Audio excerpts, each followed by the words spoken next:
Oi, minha filha. Desculpa a curiosidade demais. Que cartãozinho foi esse que você passou naquela maquininha? Ah, é o Vai e Vem. É um cartão do governo do Ceará que dá passagem de graça para os estudantes. Vai e vem? Como é isso? É para estudantes que moram numa cidade da região metropolitana de Fortaleza e estudam em outra, como eu, que moro em Caucaia e estudo em Fortaleza, entendeu? Eu posso ir e voltar sem pagar nada, até nos finais de semana. Todo dia, sem pagar nada? E vale pros ônibus, pro metrô e na Topic. Oh, coisa boa! Tua mãe deve ter gostado dessa novidade, né? Olha, isso no final do mês faz uma diferença danada. Eu preciso disso pro meu neto. Como é que eu faço? É fácil. Diz pra ele acessar www.vaivem.ce.gov.br e colocar as informações. Eu vou passar um zap pra senhora com o site. Agora é a sua vez. Acesse o site e saiba mais sobre o Vai e Vem. Governo do Ceará. Cuidar das pessoas, avançar o Ceará. Olá, o Fox Colóquio de hoje conversa com o presidente do Tribunal de Contas do Ceará, o TCE, Holden Botelho de Queiroz. A pauta é importantíssima e permanente: fiscalização das contas públicas. Cabe ao TCE fiscalizar as contas de todos os entes públicos aqui do Ceará: Governo do Estado, Assembleia Legislativa, todas as 184 prefeituras e câmaras municipais. É muita coisa. Presidente eleito por unanimidade para o biênio 24-25, Holden Queiroz é conselheiro do TCE desde 6 de junho de 2012, sendo o primeiro procurador de contas a ocupar a vaga destinada constitucionalmente a integrantes do Ministério Público Especial junto ao Tribunal de Contas do Ceará. Aprovado no primeiro concurso público para o cargo de procurador de contas, exerceu a função de procurador-geral por 2 vezes. Foi corregedor da Corte de Contas e depois vice-presidente do TCE nos biênios 16, 17 e 18, 19. Antes de se tornar membro do TCE Ceará, ocupou os cargos de auxiliar judiciário junto ao Tribunal de Justiça do Estado do Ceará, analista judiciário executante de mandatos da Justiça Federal do Ceará, advogado da União junto à Procuradoria Regional da União em Recife, em Pernambuco, e procurador da Fazenda Nacional junto à Procuradoria da Fazenda Nacional aqui no Ceará. Na área acadêmica, é graduado em Direito pela Faculdade de Direito da Universidade Federal do Ceará, nosso UFC, concluiu a especialização em Direito Tributário pela Universidade de Fortaleza, Unifor, e possui o título de mestre em Direito Constitucional. Holden Queiroz é também doutor em Direito Constitucional pela Faculdade de Direito da Universidade Federal do Ceará. O presidente do TCE é também membro da Academia Cearense de Direito e autor de livros e artigos dentro da temática do controle externo e do orçamento público. Holden, com um belo currículo, aliás, nos meus tempos de colunista de política do jornal Povo, eu sempre tratava dessa necessidade de um currículo para compor a Corte de Contas. Eu sempre fui muito cri-cri com um tipo de ocupação que, às vezes, tornava a Corte de Contas uma estrutura de julgamento, às vezes, político. Isso é uma preocupação que sempre se tem com os tribunais de contas. Mas vamos ao ponto: controle de contas, fiscalização, e tudo isso se relaciona de maneira muito forte com a necessidade de transparência nas contas públicas. E muito obrigado pela sua presença aqui na casa de Vovó Dedé, no Fox Colóquio. E eu entro exatamente nesse ponto: transparência de contas públicas. Nós estamos chegando a um ponto ideal ou estamos longe ainda deste ideal? Fábio, primeiro agradeço o convite, um prazer enorme estar aqui, poder conversar sobre o trabalho do Tribunal de Contas e principalmente nesse ambiente tão bacana que eu tive a oportunidade de conhecer com mais cuidado e mais calma hoje, conheci pela mídia, mas pude presenciar o trabalho tão bacana realizado pela Casa Valdedé e fiquei muito feliz em estar aqui hoje para falar sobre o tribunal. Bom, como você disse, a transparência é um pilar da democracia. Então, não existe o controle social, que o Tribunal de Contas, ele sozinho, ele não consegue fazer toda a fiscalização de todos os atos possíveis. A gente precisa do cidadão para que eu digo que os cidadãos são os olhos do tribunal também, onde quer que ele esteja.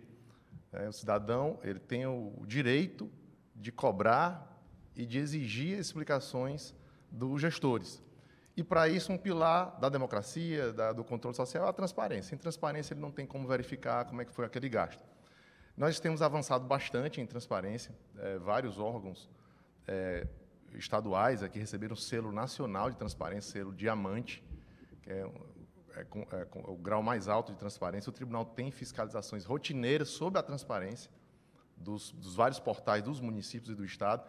E eu creio que, é claro que sempre se pode avançar, mas é um ponto que a gente tem bastante cuidado e que melhorou bastante, sim. Mas é claro que sempre há trabalho a fazer e sempre é que nem você cultivar um jardim, né? Você tem que estar sempre regando todo dia ou limpando Aqui eu vi que tinha um cajueiro, o cajueiro derruba folha todo dia. Você apanha as folhas, cai novas folhas. Então, o trabalho de fiscalização é isso. Você tem que estar sempre fazendo para que mantenha o ritmo de trabalho, para que mantenha o nível que a gente deseja. E a transparência não é diferente. Tem que estar sempre fiscalizando e a gente faz isso. Sem dúvida. Holden, em 2017, o Tribunal de Contas do Estado incorporou o Tribunal de Contas dos Municípios.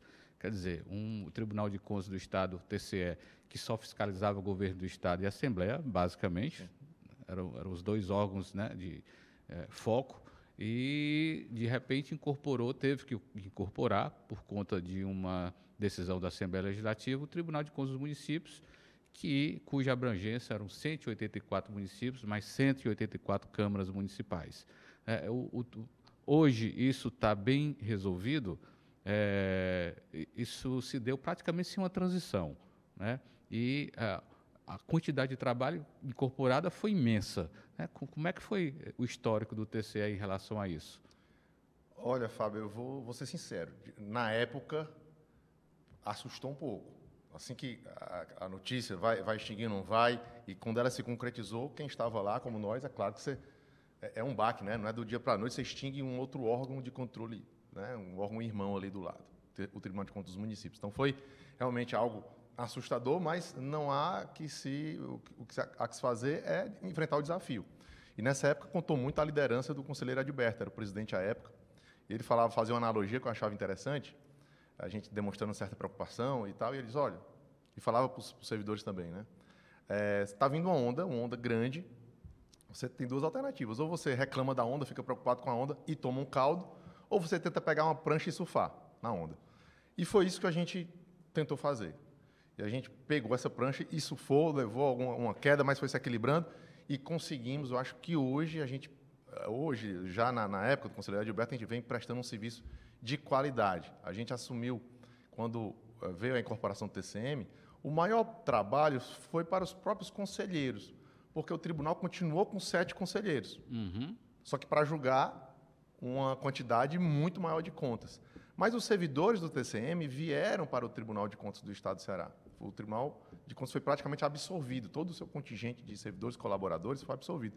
Então, as fiscalizações e tudo isso não parou, continuou no mesmo ritmo. O que realmente, o setor que mais sentiu, vamos dizer, foi o de julgamento. Mas a gente entrou no mutirão, trabalhamos até dia de sábado, para poder não deixar processos prescreverem, para poder manter o nível de julgamentos, eu acho que a gente conseguiu. E no intervalo aí de 6 meses a um ano depois da extinção, a gente conseguiu se adaptar e fazer um grande trabalho. Eu acho que a sociedade está aí para julgar e pode avaliar melhor do que quem está dentro da casa. Mas eu reputo que o tribunal surfou bem essa onda e está surfando, é nosso trabalho continuar proporcionando isso, que a gente consiga prestar um serviço de excelência para a sociedade. Como é que se dá essa fiscalização?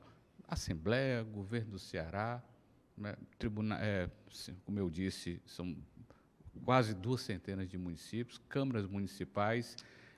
Eu sei que esses entes são obrigados a enviar suas contas, mas cada uma delas é analisada hoje, ou isso é feito de maneira escolhida? Vocês visualizam que há um potencial problema e vão atrás? Como é que funciona esse cotidiano? Excelente pergunta.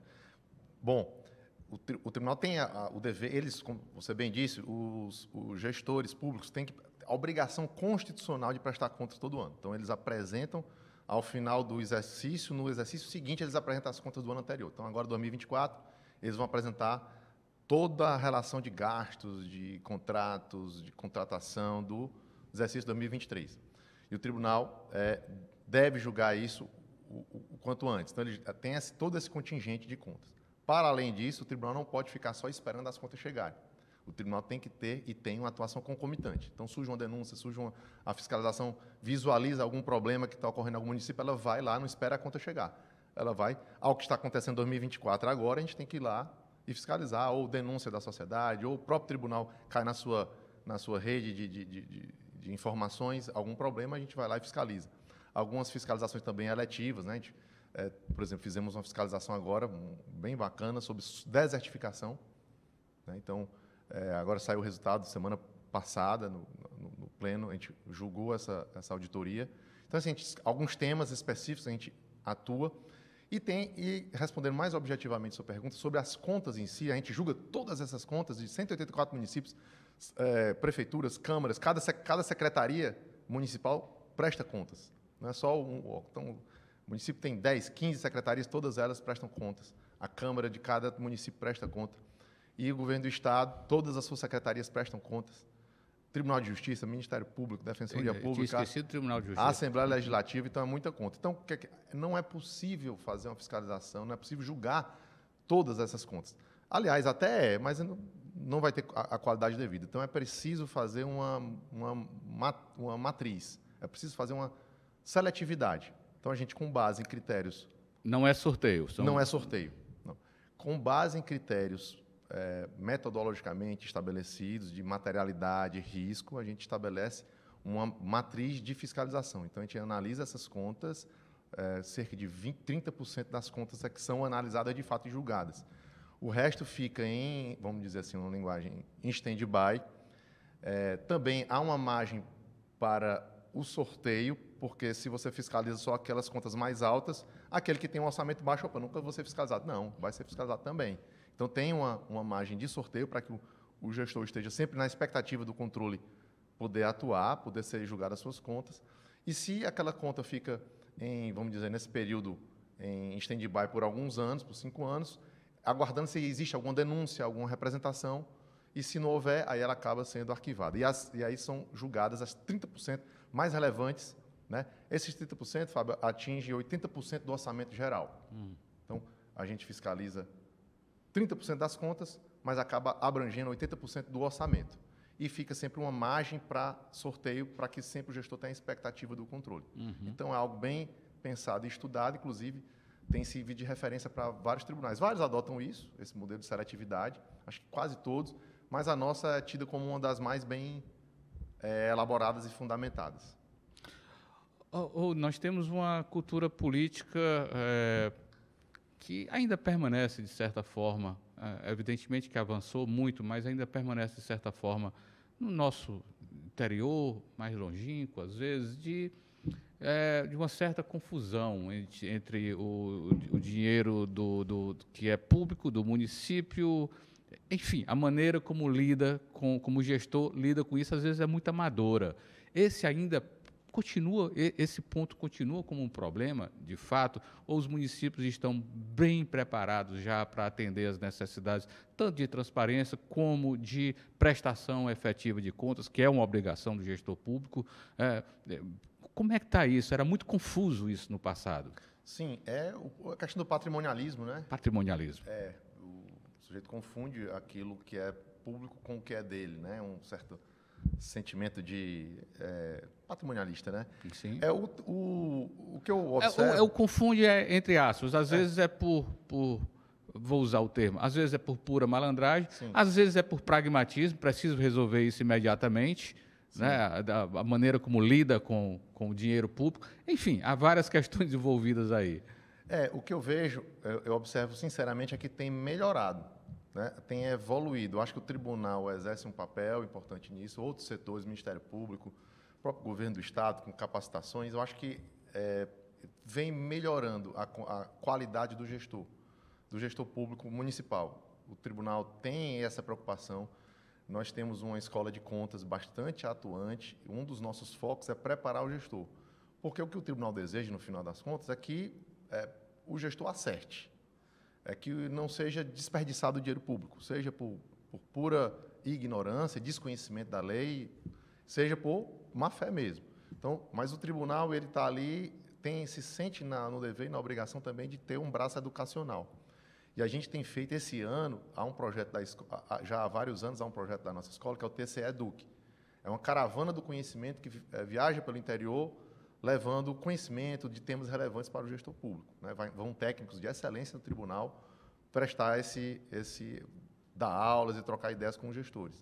Gestores, secretários, pessoal de Câmara, vereadores, né, servidores de câmaras municipais, estão envolvidos aí nessa questão. E nesse ano, a gente quer ir, esse ano que é eleitoral, o projeto era ir no 184 este ano.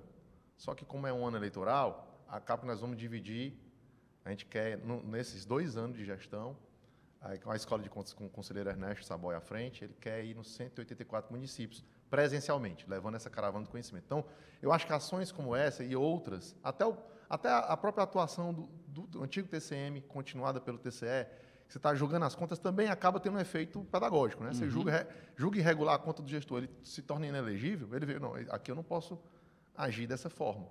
Então, isso também acaba ensinando também.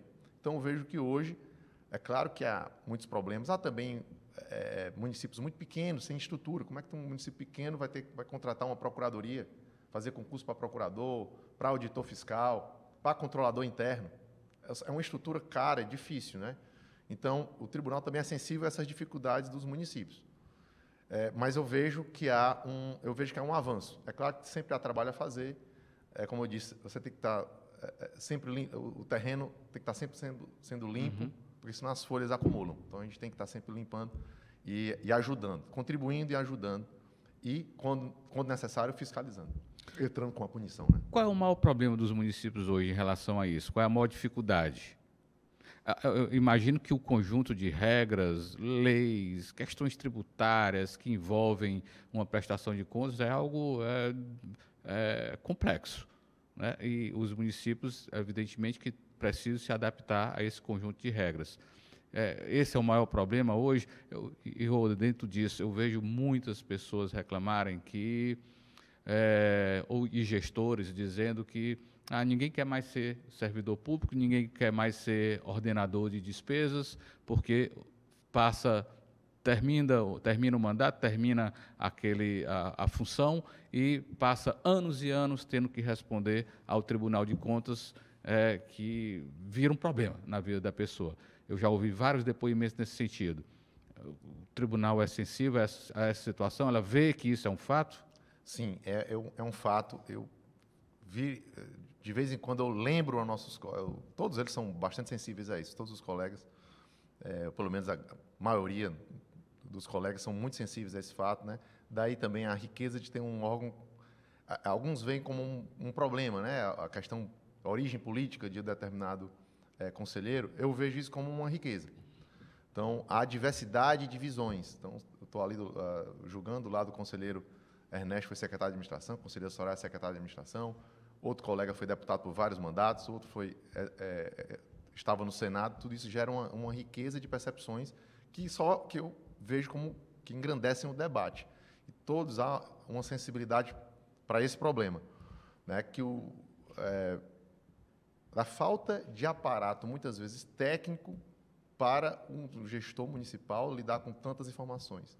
Há também uma questão de, por exemplo, nova lei de licitações, né, que gera uma mudança grande de paradigma na nova lei. Então, a gente tem que estar atento a isso e tem que estar do lado do município. Antes de punir, olha, você não está aplicando a nova lei, a gente sabe que é difícil, até para os órgãos mais estruturados aqui do Estado do Ceará, é difícil essa adaptação, essa transição, quanto mais para os municípios pequenos. Então, o tribunal, existe essa sensibilidade por parte do tribunal.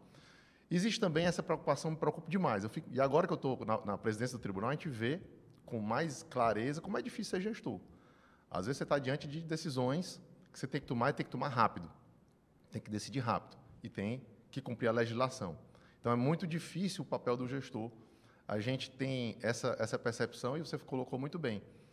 O tribunal tem que ter a noção de que ele não deve criar o pior sentimento que se pode criar é esse do bom gestor não querer assumir o cargo, porque depois ele vai prestar contas do tribunal e vai ter aquilo por anos, ele tem que se defender e sabe-se lá quando é que vai ter esse julgamento e como é que vai ser esse julgamento. Então, o tribunal, primeiro, a gente tem que se esforçar para que as contas sejam julgadas logo, né, para que o gestor não fique com essa espada nas costas, esperando, naquela agonia, esperando o seu julgamento. E o tribunal tem que se colocar como parceiro do bom gestor. O gestor que quer acertar. Às vezes, você querendo acertar, você pode errar também. Até um princípio de inovação, por exemplo, quem quer inovar no serviço público, você tem que o erro tem que ser permitido, porque senão não se inova. Agora, errar pequeno, errar em pequena escala para poder acertar grande. Então, é uma balança onde tem que se equilibrar o cumprimento da lei, que é necessário, aqueles meios legais que são necessários para que a coisa não descambe, o controle também fica frouxo demais, a coisa pode descambar para o mau uso e corrupção. Isso a gente tem que garantir que não haja. Mas, por outro lado, o excesso leva ao que o bom gestor não queira aquele excesso de legalismo, de rigor formal. Isso emperra também, né? Emperra a administração e impede que o bom gestor queira atuar. Porque o mau gestor, eu acho que ele continua, mesmo com todos esses problemas, ele continua porque ele imagina que ganha muito mais, ele vai para o risco e imagina que ele ganha muito mais na corrupção. Mas o bom gestor, há uma preocupação dele ser afastado por um excesso de rigor eventual do tribunal. Então, a gente tem que ter muito cuidado com isso. Qual é o maior erro que um gestor comete do ponto de vista do tribunal? Tem Ou alguns, os maiores, tem né? Os maiores, os mais comuns, eu vou vamos dizer lá. o mais comum. Vamos lá, o mais comum que a gente recebe todo dia é a licitação. Né? Falhas na... E logo num ponto muito sensível, muito sensível, né? que são as compras públicas. Então, falhas na licitação, que a princípio... Que tipo de falha, por a exemplo? princípio você pode pensar que é uma mera falha formal, mas naquela mera falha formal está Por exemplo, está Holder, afastando a concorrência, indicar uma determinada... colocar exigências exacerbadas para determinada contratação que elimina boa parte da concorrência, onde só vai atender aquele determinada empresa que tem condições de atender. Mas isso não é uma proteção também da qualidade do serviço? Porque na hora que você exige muito, fica para poucos, e você elimina aí aventureiros também. Estou colocando, não é que eu concorde, eu estou colocando uma questão para você. Exato, tem esse contraponto também. Só que tem maneiras de que você conseguir aferir a qualidade do serviço sem colocar exigências que são indevidas. Tem critérios que você pode utilizar para balizar, porque realmente é um problema, essa questão só do preço. Contrato mais barato, às vezes o mais barato sai caro. O sujeito mergulha no preço, depois não tem condições de honrar aquele serviço, ou vai fazer e a obra porcaria, fica né? parada. Vai fazer porcaria, ou então termina em obra parada. Então, é preciso daí que é um papel importante também da nossa escola, estar lá do lado e capacitando o gestor, e o papel do tribunal também com as suas decisões, de meio que direcionar, olha, não é que você não possa fazer mínimos exigências formais. Tipo, a empresa tem que ter demonstrar que ela tem um acervo técnico, que ela fez esse serviço em outras para outros órgãos do Brasil.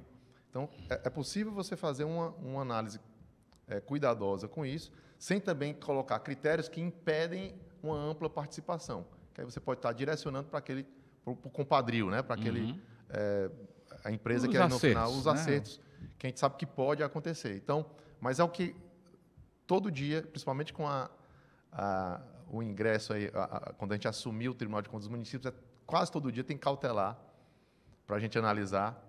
Conselheiro tem quase todo dia cautelar sobre licitações. Decisão cautelar de juízes. Não, cautelar que eu digo, desculpa, até me explicar melhor. Sim. O tribunal é provocado pelos próprios licitantes, concorrentes, de que tem cláusulas indevidas ali, limitando a concorrência, ou que foi desclassificado injustamente.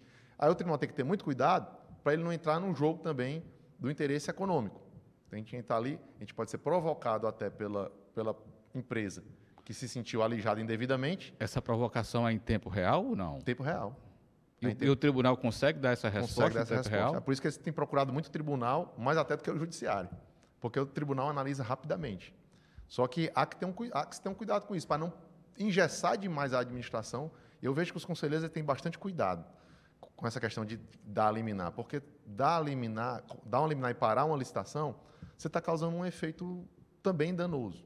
Então, tem que ter sempre um bom senso nisso aí. Aquela cláusula realmente não é só um formalismo, que a empresa não está querendo só participar de qualquer jeito do certame, então a gente tem que estar sempre fazendo essa avaliação se aquilo tem pertinência ou não. E, principalmente, saindo das questões da disputa econômica e entrando no que é interesse público.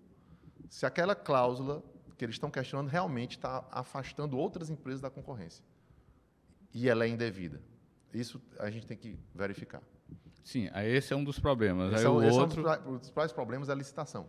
Esse é o que... Esse é o dia a dia. É o ponto central, que mais onde o mais demandam, né? Onde há mais demanda. Né? Todos os dias há uma enxurrada de de pedidos de licitação, de suspensão de licitações. E o percentual de resposta do Tribunal de Contas nessas situações? Vocês têm uma medida disso? De 100 reclamações, 30% são, não diria corretas, mas merecem um olhar mais especial do tribunal. Tem esse dado?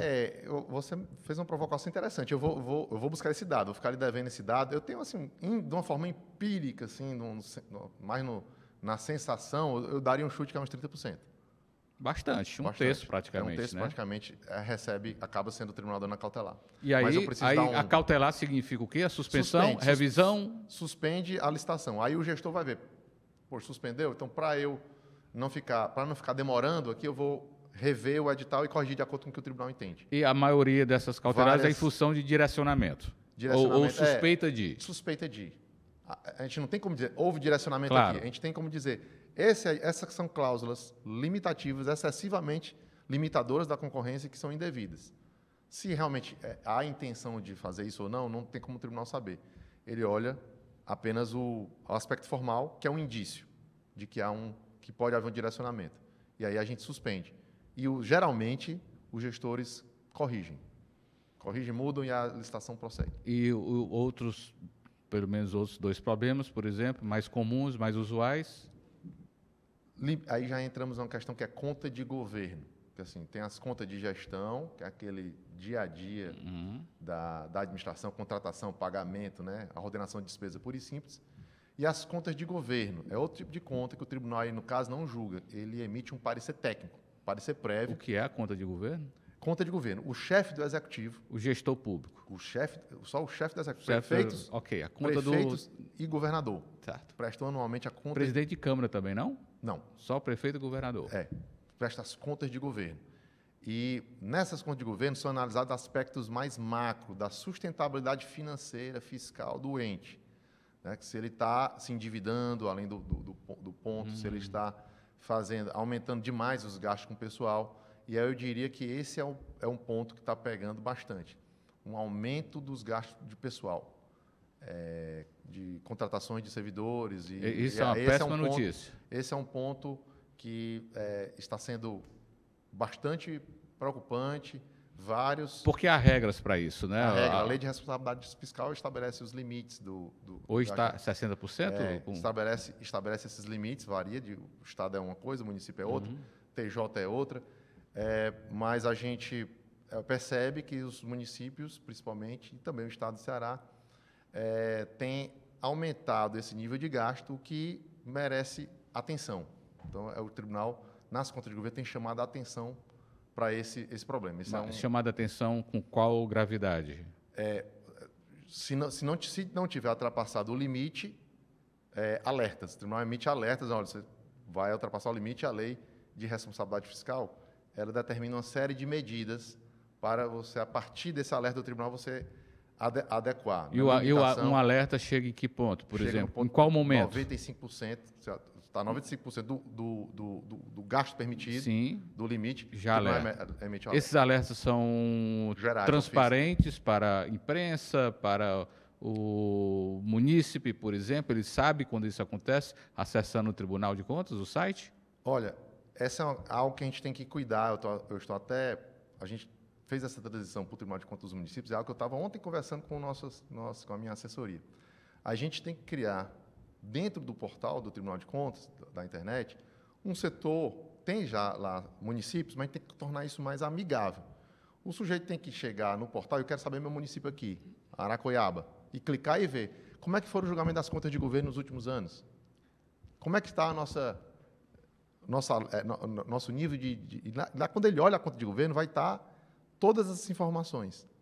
Todas as informações vão estar lá. Como é que o município está em termos de gasto de pessoal. A conta de governo é a conta de governo inclui também a determinação constitucional para a saúde, para a educação. Está incluída aí também. Está incluída aí também. Seria ótimo se a gente pudesse abrir lá. Então, todos esses parâmetros estão lá e um gráficozinho por município. Já coloquei como uma prioridade para a nossa equipe. Eles ontem tiveram reunião.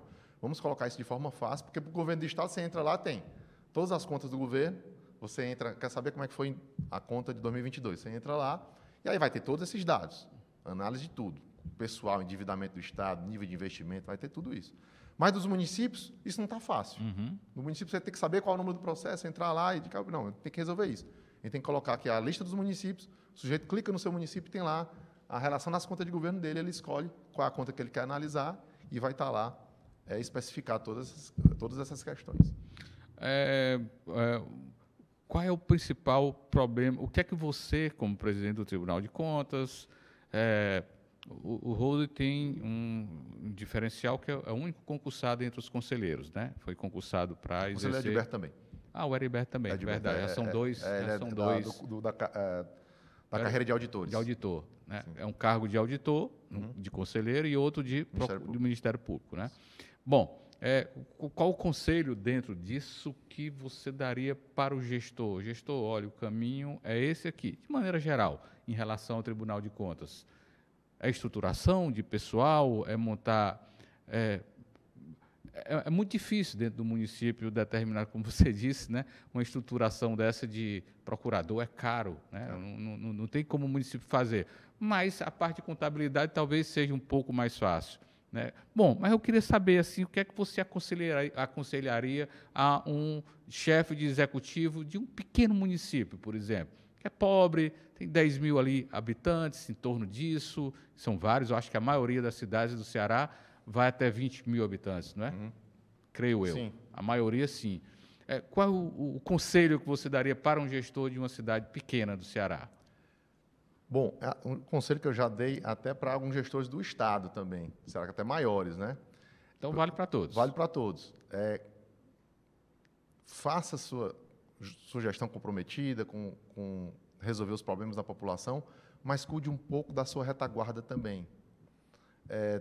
Procure formar uma equipe para fazer esse trabalho e lhe permitir uma sustentabilidade jurídica, vamos dizer assim, para que você possa avançar nos seus projetos. A gente vê gestores que têm muita afinidade com a atividade fim dele, você vê brilho nos olhos da pessoa, falando sobre o que está fazendo, sobre o que está realizando, mas preocupação zero com como é que ele vai prestar conta para o tribunal. Às vezes o tribunal vai julgar as contas dele, ele nem se defende, não vai lá explicar, às vezes perde o prazo para apresentar a defesa. E aí o julgamento acontece e não tem outra. O julgamento vem e regular a conta. E o gestor, quando você vai olhar, tinha feito coisas maravilhosas, tinha boas intenções. Então, primeiro ponto que eu diria é: sonhe, vá em frente, implemente o que você quer implementar. Você quer um gestor bem intencionado. Mas cuide dos meios. Cuide para que dali seja feito de forma dentro da legislação. Porque isso pode complicar depois, aquele mais bem intencionado depois tomar um prejuízo, porque não cuidou da retaguarda. Eu até conversei, dei até o exemplo, meu filho, por exemplo, joga futebol, e ele hoje gosta de ser goleiro, mas ele gosta de ser zagueiro, gostava de ser zagueiro. E quando ele estava no time lá, e era jogo de criança, tinha que substituir. Na hora que tirava ele de zagueiro, o time levava não sei quantos gols. Aí eu disse: poxa, filho, teu time está perdendo, que está levando gol, na hora que tu sai, porque ninguém quer defender. O pessoal só quer fazer gol. Não, seu filho pode até ser craque, mas não é porque ele é craque, é porque ele se dispõe a jogar como zagueiro. Jogar como zagueiro, porque se o Papai Céu não for, ninguém vai, o pessoal só quer fazer gol. Então, a primeira preocupação para o gestor bem intencionado, estamos dirigindo ao gestor que quer fazer bem intencionado, cuide da sua... Coloque seus zagueiros. Coloque seu zagueiro. Coloque seu zagueiro para que você não venha a prejudicar uma gestão bonita. Um bom gestor é um técnico, no final das contas. Sim, né? Coloque um bom zagueiro para que o seu time seja vencedor, né? Porque só fazer gol, de repente, você perde. Vou dar um exemplo aqui do Ceará, torço Ceará. 2 jogos que o Ceará está ganhando de 2-0 e leva como uma virada ou um empate.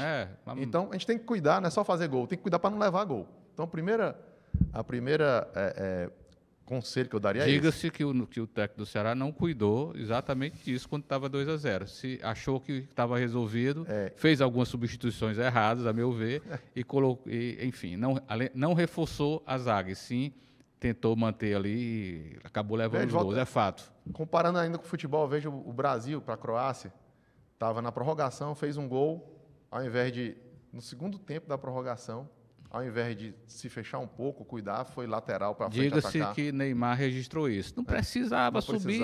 Então, assim, o que eu, fazendo de uma forma alegórica, eu acho que o gestor tem que se preocupar com essa retaguarda dele, para que ele continue fazendo gols e não leve gol, não tenha problemas depois. E segundo procure o tribunal. O tribunal é parceiro do bom gestor. Antecipadamente, vamos lá, Antecipadamente, o vá gestor lá. vai lançar um grande projeto de uma licitação de uma coisa rara, por exemplo, de área de saneamento, por exemplo, né? Vai fazer uma obra importante, conseguir um dinheiro, às vezes, fora do país, de um banco, de um financiamento internacional. Tem aqui alguns casos disso aí. É aconselhável ele procurar o Tribunal de Contas para uma licitação dessa mais complexa? O tribunal, ele não tem que também dar pitaco, assim, vamos dizer, né? No tudo que o gestor vai fazer não nessa é fase. obrigação do não é tribunal. obrigação, né? Mas o que eu diria, o que eu estou querendo colocar, é que assim, o gestor, ele venha para o tribunal e coloca, eu tenho essas dificuldades. A minha dificuldade é essa. Eu não Certo. tenho pessoal qualificado para isso. E aí, de repente, a gente pode lançar alguma parceria com a nossa escola e ajudar nesse ponto o município. Nós temos vários cursos lá gravados, online, né? E se há alguma peculiaridade, alguma dificuldade específica, a gente pode ajudar nesse ponto. Então, o primeiro passo é procurar o tribunal e expor a sua dificuldade. Eu quero fazer isso, eu tenho esses desejos, esses anseios, mas eu não tenho um pessoal qualificado para atuar nesse ponto. E aí, o tribunal, dentro também da sua limitação, da sua capacidade operativa, ele vai ver o que é que pode ser feito em termos da escola de contas. Captando essa dificuldade, de repente a gente coloca técnicos para dar preparar ali o gestor, dar uma qualificada nos servidores que o prefeito vai colocar para tomar conta desse projeto. Então, a gente quer ser parceiro do gestor, do bom gestor. O tribunal tem que ser visto como um parceiro do bom gestor. E os bons gestores estão vendo o tribunal como parceiro ou como inimigo? Pois é, eu acredito que que está migrando para uma transição. Eu acho que hoje em dia já saiu um pouco aquela peste do tribunal só punitivo e para um tribunal mais proativo, mais parceiro, mais engajado na solução também. Inclusive, isso é um dos pilares da minha gestão, é o consensualismo. Então, assim, eu coloquei até na minha posse, que são 5 pilares, né, da minha gestão ao longo desses 2 anos. Sustentabilidade, em todos os sentidos, não só ambiental, mas também ambiental, mas em todos os sentidos, combate à pobreza, desigualdade, equidade de gênero, né? Tudo isso a gente tem como tocar nessas políticas, a gente tem a missão de fiscalizar essas políticas públicas, a qualidade delas. Qualquer dessas políticas públicas a gente pode avaliar, como a da desertificação, que já era uma questão mais climática. A gente fez uma análise. A desertificação já tem a ver com essa questão ecológica, que é muito moderna, fundamental, né? Pode continuar, Roda, porque eu vou pegar aqui um ponto, que é a questão ambiental. Eu tinha até anotado aqui, né? Como o TCE está se preparando para esse desafio crescente, que é a questão ambiental, e que hoje o papel dos municípios é fundamental nisso aí, né? Há papéis, inclusive em relação a maneira como o município tem que lidar com lixo, com resíduos sólidos e tal, que é uma questão ambiental fundamental. Sim. Então, essa questão da sustentabilidade é um pilar, só terminando aqui Pois não, fica à vontade. Eu tenho o consensualismo também, é outro pilar, que é o consensualismo. Consensualismo. Qual é o sentido? O sentido é que o gestor, às vezes, tem uma dificuldade de um determinado problema, ele quer acertar, mas o tribunal precisa estar junto para conseguir essa solução. Certo? Não só num aspecto punitivo, mas para o gestor. Ele tem um problema grave, sistêmico, que se arrasta por várias gestões, e o tribunal vem, por exemplo, às vezes vinha sancionando aplicando multas e tal. Então, a gente tem recebido vários gestores. Eles dizem, olha, a gente quer acertar, mas isso é um problema muito grande. Então, nós temos termo de ajustamento de gestão, a gente pode celebrar com aquele gestor um termo de ajustamento, e ele se compromete a dar a solução para aquilo num intervalo de tempo, apresenta o plano de ação, então ele não vai ser punido porque está tentando resolver. Compreendo. Então, esse é um pilar da minha gestão, atuar mais forte nisso. Outro também é a tecnologia, o uso da tecnologia, a gente quer entrar com os 2 pés nessa questão da inteligência artificial, né? Essa questão Como do chat. assim? Chat GPT, o que é que a gente pretende com tecnologia? Vamos lá. Primeiro, 2 vertentes. Fazer uma automação daquilo que pode ser automatizado, trabalhos. Por exemplo, que seja relevante. Você sabe qual é a maior queixa na nossa ouvidoria? São processos de pensão. Quando vários municípios são assim, no estado do Ceará também. Quando o estado concede uma pensão, falece o servidor, ele concede a pensão, aquela viúva ela ganha só 80% do valor que ela teria direito, enquanto o tribunal não registra. Aí vai para o tribunal.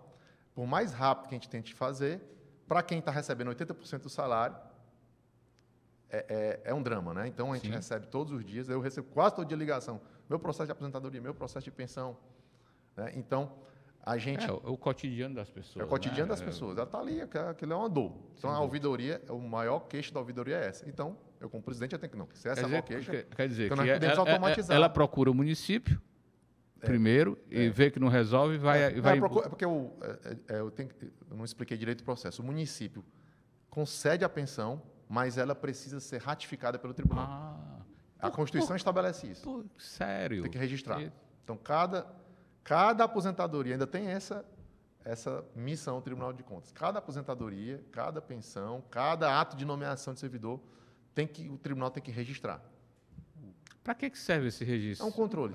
É constitucional. É um formalismo. É constitucional. A gente olha se não tem concurso público, se o concurso foi realizado corretamente, se foi chamado na ordem de classificação, se o candidato apresentou os requisitos que ele precisa apresentar. Então, tem uma importância. E a inteligência artificial torna isso automático? Pode tornar isso automático. É o que a gente quer, investir nisso aí. É que a inteligência artificial, tipo um chatzinho desse, GPT, o município ou o Estado do Ceará manda os processos de aposentadoria, ao invés de no lugar de ter 20 técnicos fazendo aquelas conferências e tal, num computador, ele faz o trabalho de 100 técnicos, né? E aí a gente pode deslocar essa mão de obra para ir fiscalizar na rua. Então, assim, a gente ganha do lado e ganha do outro. Então, a gente tanto faz mais rápido para o usuário do serviço, a pessoa que está precisando da sua pensão, ter um resultado mais rápido, como a gente libera servidores qualificados, estão fazendo um trabalho de conferência lá, de dados, batendo, como a gente brinca, cara crachá, né? Aqui é um checklistzinho, a aposentadoria, a pensão, cumpriu esse requisito, cumpriu esse, tá ok. Só que isso demanda tempo, né? Quando é um humano fazendo. A máquina faz isso rapidamente. Sim. E aí você libera o sujeito para ir fiscalizar na rua, para ir ver a escola, ver se a escola está com a merenda escolar em dia, ver se o medicamento está sendo entregue para a população de forma correta. Então, esse é um aspecto do uso da inteligência artificial. O outro é cruzamento de dados. Inteligência. Então, é o tribunal ser mais... Exemplo. A gente recebe todo dia dados das várias licitações que ocorrem nos municípios. Compras. Né? Compras. E a gente fazer esse batimento, o que é que está acima do mercado, o que é que não está, o que foi... Coloca os parâmetros. Comprou analgéticos, vamos ver qual é o preço do analgésico do mercado. A gente coloca... Tem uma tradição, né, ruim, né, que toda compra do setor público é mais cara do que o do setor privado. Que não deveria ser. Claro, né? que não. Pelo contrário, né? É que nem história de casamento, tudo que você vai fazer para casamento é mais caro. Verdade. Então, para o serviço público não deveria ser caro. Então, a gente tem que cuidar que isso não aconteça. Então, como é que se faz isso? Esse cruzamento de dados,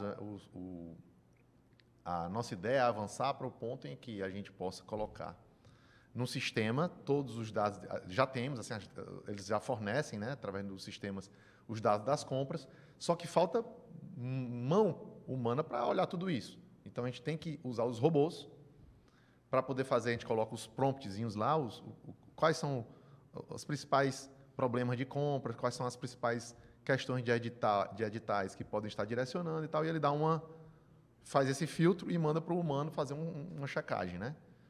Porque pode ter falso positivo também, né? Acontece muito. Vamos lá, a compra de um analgésico. O tribunal viu que o município tal pagou 1,50 por um comprimido, um analgésico. Aí você vai ver no mercado, você vai na farmácia e vê, mas isso aqui é 70 centavos. É assim que se faz?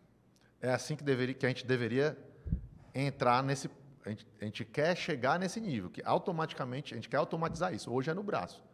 Hoje é ter a disposição do técnico, de às vezes recebe uma denúncia, ou mesmo uma fiscalização que ele vai, opa, o preço está alto, né? Então, a gente entra com a representação e aquele gestor vai ter que devolver aquele dinheiro. Vai ter a conta julgada irregular e tudo mais. Mas o ideal é chegar num nível de automação onde a gente tenha, por exemplo, os preços de mercado de vários produtos e a gente possa fazer esses cruzamentos e possa verificar com mais exatidão e mais velocidade. Atualmente é muito... O que é que acontece com o gestor que tem as contas... julgadas irregulares? Irregulares. Se as contas deles forem julgadas irregulares com débito, ele se torna inelegível por uma decisão de última instância do tribunal. E não cabe adianta ele que não caiba mais devolver. recurso. Não adianta ele dizer, Assim, vou pagar aqui o que tem de diferença, não adianta. Se ele for julgado já com esse débito, não adianta mais. Né? Não adianta mais pagar. Foi julgado com esse... Agora, existe uma possibilidade, a lei permite do tribunal, que quando ele é citado, olha, nós encontramos um possível débito aqui. O débito não significa que foi um desvio. Às vezes um sujeito que pagou algo, ele não sabia, não sabia que estava mais. Assim, devolva, que aí, enquanto você... devolva antes que haja o julgamento. Aí devolve, e aquilo dali, se o tribunal entender que não houve má-fé, não gera irregularidade. Mas se foi constatado o débito, não houve a devolução, ou então é constatado que houve má-fé mesmo, é julgado irregular, ele tem direito a recurso. Uma vez julgado, mantida a irregularidade no recurso, a conta vai para aquela lista, né? O gestor vai para aquela lista dos gestores inelegíveis. E o tribunal está conseguindo dar conta do seguinte ponto: eu sou gestor, terminei meu primeiro ano de gestão. Em quanto tempo esse primeiro ano vai ser julgado? Pois é, isso é um desafio para nós. Porque é anual, né? A prestação de contas, né? Nas contas de governo, aquelas contas do chefe do Poder Executivo, que eu falei que o tribunal realiza um parecer prévio, a gente tem conseguido julgar rapidamente. Né? Tem um estoque aí do passado, mas que a gente tem, hoje em dia, a gente tem um certo estoque, ainda oriundo do TCM, de vez em quando alguma conta está atrasada, mas nessas contas de governo a gente consegue julgar praticamente no ano seguinte. Agora, as contas de gestão é um desafio maior, mas a gente tem tentado unir esforços para que seja julgado, seria nossa meta julgar no ano seguinte também. Até o gestor apresenta um ano, a gente no outro já está julgando. Essa é uma meta. É difícil, não é fácil, mas é o nosso desejo. Presidente, nós chegamos aqui a 45 minutos já? da nossa conversa, já. Deixo à vontade algum ponto que queira tocar dentro do tribunal. Eu sempre digo, ele é extremamente importante para o processo democrático, né? Na medida em que ele fiscaliza contas, né? E isso diz respeito ao contribuinte, diz respeito ao cidadão, ao munícipe, enfim. Minha pergunta para você, eu deixo à vontade, o que é que o tribunal está projetando aí para o futuro, né, diante desse papel tão importante?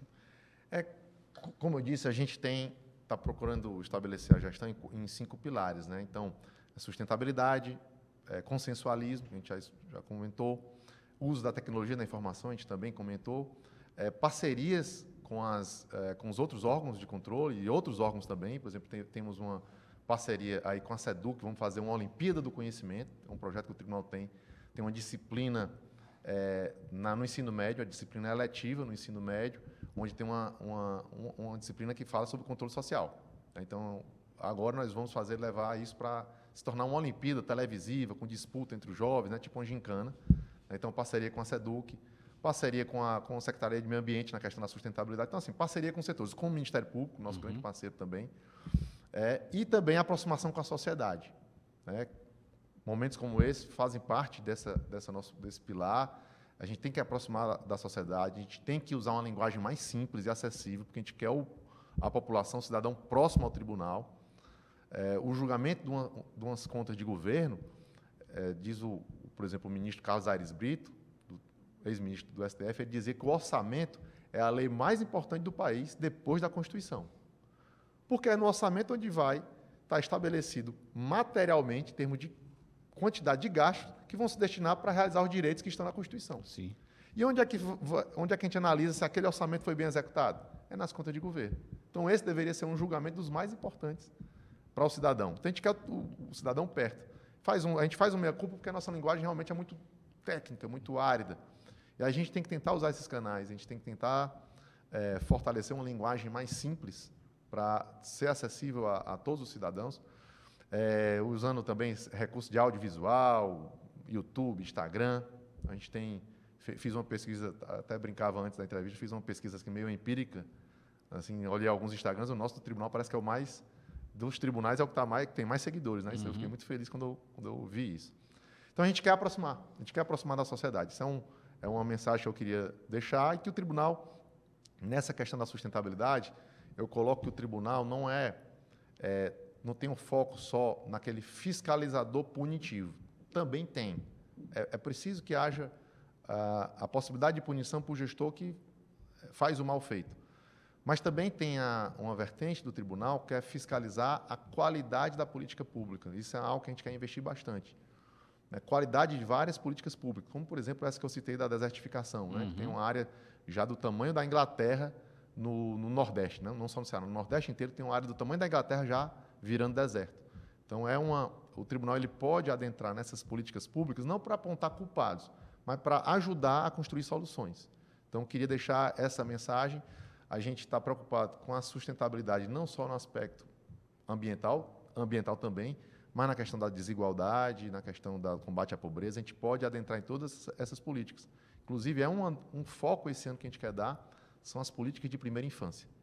Então, a gente quer fazer um grande levantamento, um grande estudo e adentrar com nossas equipes nessas políticas que são multissetoriais, né? Isso envolve saúde, educação, assistência social, até o saneamento. Então, a gente quer ver como é que estão as políticas públicas do Estado e dos municípios para esse setor que é crucial na vida da pessoa.